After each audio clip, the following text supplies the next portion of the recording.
একটি বই রয়েছে, জুহুরি লেখক, মারা গেছেন, আল্লাহ তাকে জান্নাতবাসী করুক। জুহুরি লেখকের বই যদি থাকে, জুহুরি লেখকের নাম, যুব সমাজকে বলছে এর বইগুলো পড়ে দেখো, বইয়ের মধ্যে ভিন্নতা আছে, ভিন্ন কিছু আলোচনা আছে। ওই জুহুরি, ওনার একটা বই আছে মস্তানদের জবানবন্দি।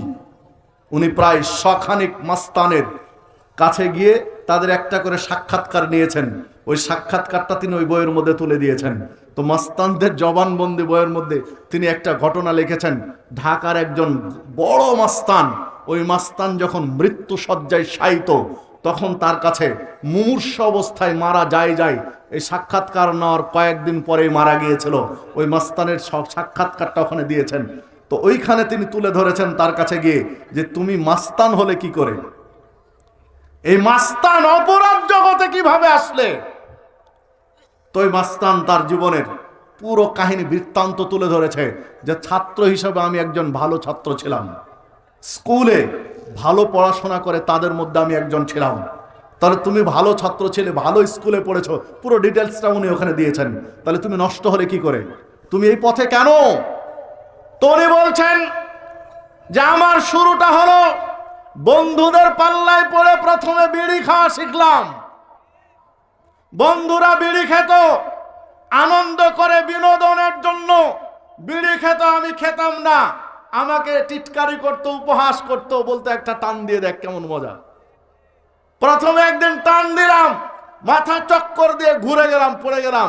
পরে হাসি ঠাট্টা শুরু করলো যে এক টানে তুই উল্টিয়ে পড়ে গেলে আমরা গোটাটা খেতে পারি, তুই পুরুষ না কা পুরুষ, আমাকে তুচ্ছ তাচ্ছিল্য করলো। তখন আমি বললাম ঠিক আছে, তোদেরকে খাইয়ে দেখাবো আমি পারি কিনা। দেখেন প্রতিজ্ঞা কোন দিকে যাচ্ছে। বলছে তারপরের দিন, এই একদিন 2 দিন 3 দিন করে তাদের টান দিতে দিতে আমি বিড়ি খাওয়া শিখে গেলাম, পাক্কা একজন বিড়িখোর হয়ে গেলাম। বিড়ি খাওয়া থেকে শুরু হলো গাঁজা, এরপরে পর্যায়ক্রমে দেশি বিদেশি মদ। আসল রুট থেকে আমি হারিয়ে গিয়ে পরিবারের বিভিন্ন চাপ শুরু হলো, বিভিন্নভাবে গালিগালাজ শুরু হলো।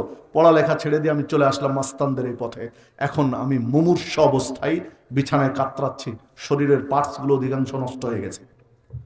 তো তিনি শেষে বলছেন, জুহুরি লেখক বলছেন যে বর্তমান বাংলাদেশের তরুণদের জন্য আপনার যদি কোনো নসিহা থাকে, উপদেশ থাকে, তাহলে দেন, আমি আমার লিখনির মাধ্যমে জাতিকে জানিয়ে দেব। তো উনি শেষে একটা কথা বলেছিলেন যে আমি আমার জীবনের তিক্ত অভিজ্ঞতা থেকে তরুণ সমাজকে উপদেশ দিচ্ছি, যদি ভালো হতে চাও তাহলে বিড়ি সিগারেট থেকে তো দূরে থাকবা, বিড়ি সিগারেট খাই এই রকম বন্ধু থেকেও বেঁচে থাকো। এটা একজন মাস্তানের কথা বলছি। 1500 বছর আগে আল্লাহ রাব্বুল আলামিন বলেছেন, ইয়া আইয়ুহাল্লাযীনা আমানুত্তাকুল্লাহ, হে ঈমানদারগণ আল্লাহকে ভয় করো, ওয়া কুনু মা'আস সাদিকিন, সাদিকিনদের বন্ধু হিসেবে গ্রহণ করো, বিড়িখোর গাঁজাখোরকে বন্ধু হিসেবে গ্রহণ করো না। রাসূলুল্লাহ সাল্লাল্লাহু আলাইহি ওয়াসাল্লাম বলেছেন, যদি আল্লাহ এবং আখিরাতের প্রতি বিশ্বাসী হও, আল্লাহকে বিশ্বাস করো, আখিরাতকে বিশ্বাস করো, ফালা ইয়াজলিস মা'দা, ওই টেবিলে বসো না যেই টেবিলে মদ পান করা হয়। মানে যেই জায়গায় মদ্যপান চলে, যেই জায়গায় গাঁজা খাওয়া হয়, যেই জায়গায় হারাম খাদ্য বিড়ি সিগারেট জর্দাগুল চলে, এই জায়গাতে তুমি বসতে পারো না। সিলসিলা সহিহের মধ্যে হাদিসটি রয়েছে এবং হাদিস সহিহ। মদ চলছে যে অনুষ্ঠানে একজন মুসলিম থাকতে পারে না, সেখান থেকে সরে যেতে হবে, উঠে যেতে হবে। সম্মানিত উপস্থিতি, মানে আপনাকে ভালো হতে হবে, বন্ধু ভালো গ্রহণ করতে হবে। এটা ইসলাম 1500 বছর আগে, বহু বছর আগে ইসলামের সতর্কবাণী দিয়েছে। কিন্তু কে শোনে কার কথা? আমরা এটা তোয়াক্কা করি না, কিছুই মনে করি না।